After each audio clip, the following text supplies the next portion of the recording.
People can't tolerate isolation. You know, it's a very rare person who can be on their own and stay together.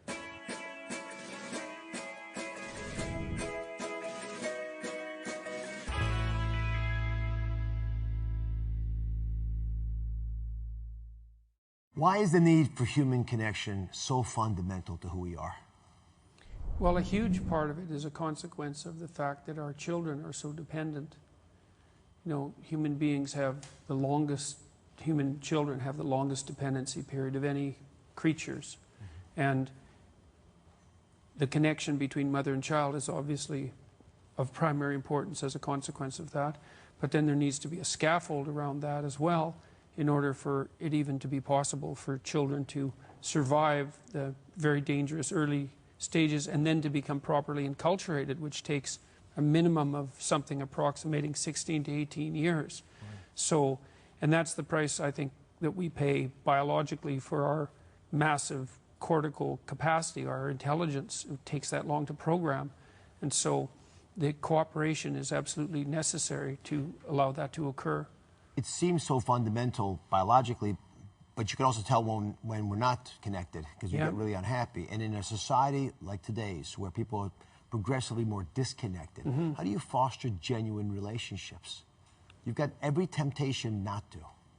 Well, I think one of the things you have to do first is decide that genuine relationships are necessary.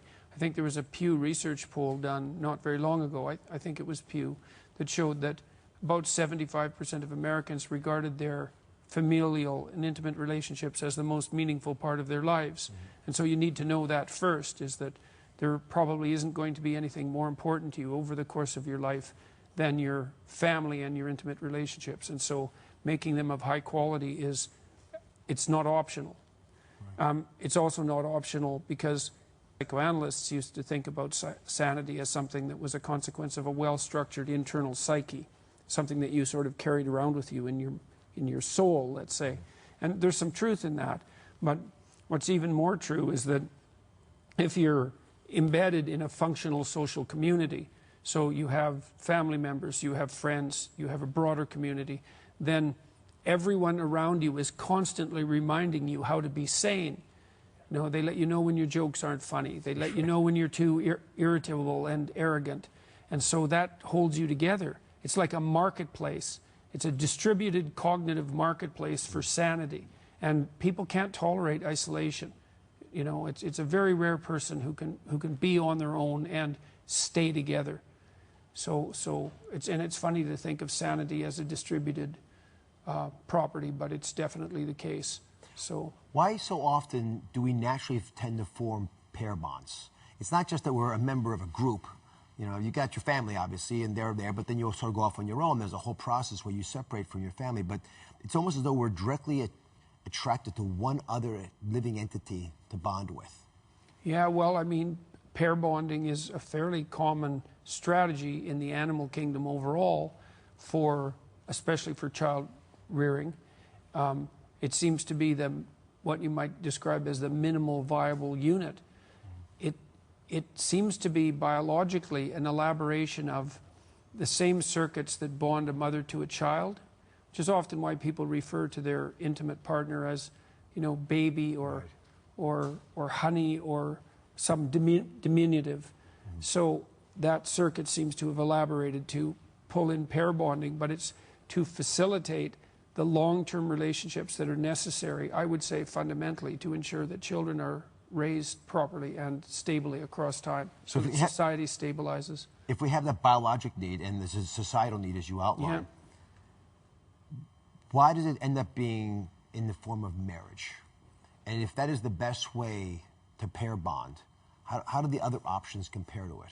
Well, the thing about pair bonding with someone is that even though it might be necessary, there's another element to it, you know, and it has to do with this social distribution of sanity, is that there's lots of things wrong with you, and there's lots of things wrong with your marital partner. But hopefully if you join together, the things that are wrong can be worked out through dialogue across time, dialogue and negotiation, and conflict. It's not an easy thing to do. And plus, the two of you are going to have to face the vicissitudes of life. And so that mere attraction that's love, let's say, or sexual attraction, it's not sufficient to bond you together across times of extreme difficulty. Because you'll find times in your marriage where you're not sexually attracted to one another and where you're not getting along. And so you need the community around you to say, look, you have to think about this over the decades and not over the weeks and the months, or even sometimes the years, that it's important for you to adopt the responsibility to maintain this long-term relationship, because all things considered, it's better for everyone. It gives you the narrative of your life. It provides you with a companion who knows who you are. It helps you maintain your sanity because you have someone to contend to. It provides a stable environment for the raising of children. It's like the minimal necessary structure, social structure, that other complex social structures can be built upon too. But you need this society in there to say, stay together. It's an accomplishment. It's not just a responsibility and a necessity and a love affair. It's also an accomplishment. It's something you should be celebrated for. And so it always seemed to me that marriage offered the only covenant that we have with society, the only contract that's legally binding that we sign with everybody. Right. We don't sign a birth certificate. We don't sign our death certificate. Right. It's a choice. But it's a choice, and because of that, it's wrapped into a lot of traditions and cultures.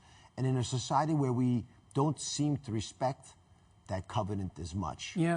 And I'll give you one example: living together before you're married, which many people do. Yeah. The data seems to suggest that does not help marriage. Maybe the opposite. Makes it worse. Yeah, you're much more likely to get divorced if you live together beforehand.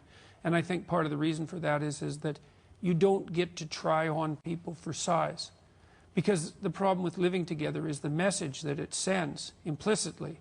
People know this. And living together is, well, I'll check you out and see if you're okay for me, but I reserve the right to trade you in for a better partner if someone comes along. And that doesn't work. It's an insult to some degree. It's also an arrogant insult because it assumes that you're the person who has the superior role in the relationship. I mean, both people are assuming that, but it's not a good assumption. The right assumption is that you're clueless and your partner is clueless and you both have a lot to learn and you're damn lucky you've got anyone else around, and that more than that, and that to find out what that person is like and to find out what you're like, you have to go all in, and you have to go all in early, because otherwise it's not going to, there's going to be something in reserve. And marriage is so difficult. The process of conflict that puts you together as a unified pair, let's say, and then maybe as integrated people, it's so difficult that without going all in, you're just not going to manage it. And that's why, not only are people who live together more likely to get divorced, but common law couples are also much more likely to separate. So when people say, well, it's just a piece of paper, it's like, that's an unbelievably cliched and unsophisticated response to something as complicated and necessary as marriage, socially sanctioned marriage. Take it one step further, because I've heard you address your fear that we're becoming a polygamous society. Most Americans repel at that thought. We think of that as something that other cultures have perhaps embraced. It's supposed to be illegal here, but we sort of back our way into polygamy if there's no marriage.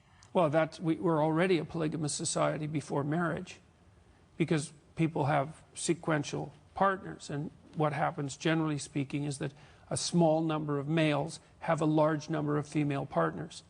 And then the vast majority of males have, like, virtually no partners. And, you can make a case for that, because women should be allowed to choose whoever they want as partners. But, like, one of the things you see happening in the colleges where females dominate, say 70% females, you'd think, well, the males would be making out like bandits because of the sex ratio difference. But what happens is a tiny proportion of the men attract all the women. A huge proportion of the men are just as isolated as they would be under normal circumstances. And the men who are popular have absolutely no motivation whatsoever to form a genuine relationship with any single woman. And so it doesn't work for the women because they don't get to have a relationship. They get to have a series of casual affairs with high-demand men. It doesn't work for the majority of men because they don't have any relationships at all. And it turns the high-demand men, I think, into psychopaths. I mean, that's a bit of an exaggeration, but I don't believe that you can separate sexual intimacy from emotion. I don't think you can separate it from the rest of life, from emotional intimacy and the necessity for considering someone in their totality as a person. You don't get that with a series of one-night stands. And there's no way that you can reduce sex, if you have access to a lot of it, to mere casual pleasure repeatedly without denigrating what it means to be a human being in terms of the women that you're sleeping with, but also with regards to yourself. Like, it's not as if you treat someone else, some other human beings, casually, repeatedly, you're telling yourself that human beings are the sorts of creatures that can be treated casually, repeatedly. And if you don't think that'll reflect on yourself, then you're not thinking. It's not a good solution, which is why across the world, cultures tend towards monogamy. You know, it's partly because on average that does better for everyone, but particularly for children, right? So yeah. One tip as a practicing psychologist that you would give a patient of yours who's having trouble finding intimacy. Yeah. They think that, you know, hanging out with people is the same as being truly intimate with Yeah. them.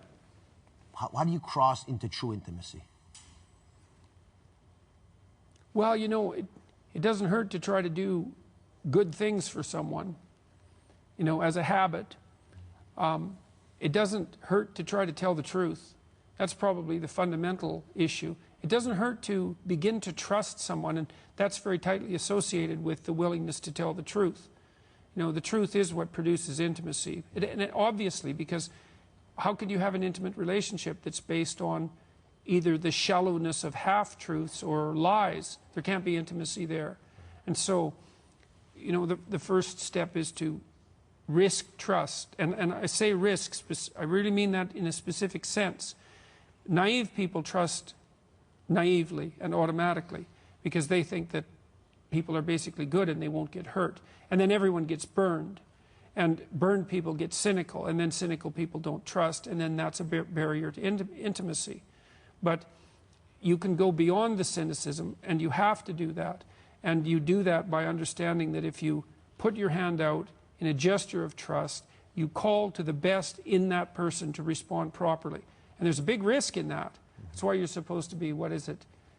I'm going to get the phrase wrong. It's something like as soft as doves, but as wise as serpents. It's a New Testament statement, but that's what it means. It means to risk the trust with your eyes open, knowing that you can be betrayed, but being willing to have the courage to trust regardless. And that's the beginning of intimacy. So, and that and truth. And, you know, the truth is necessary. Well, they say the truth will set you free. It'll usually drag you through the mud a fair distance before it sets you free. But, you know, if you start to tell someone the truth, you start to have the advantage of their viewpoint. And, you know, you have a parochial viewpoint. You're full of ignorance and biases and blind spots. You don't know about any of them. I mean, you may have all sorts of wonderful qualities as well. But the other person, hopefully, doesn't have the same biases and blind spots and so forth. Although they'll have some of them. As scary as it is, it beats the alternative, which is not having intimacy, no matter how much it hurts you. Yes. Dr. Yes. Peterson, thank you very much. No problem. My pleasure. Be sure to subscribe to my channel so you don't miss anything. And remember to check back often to see what's new.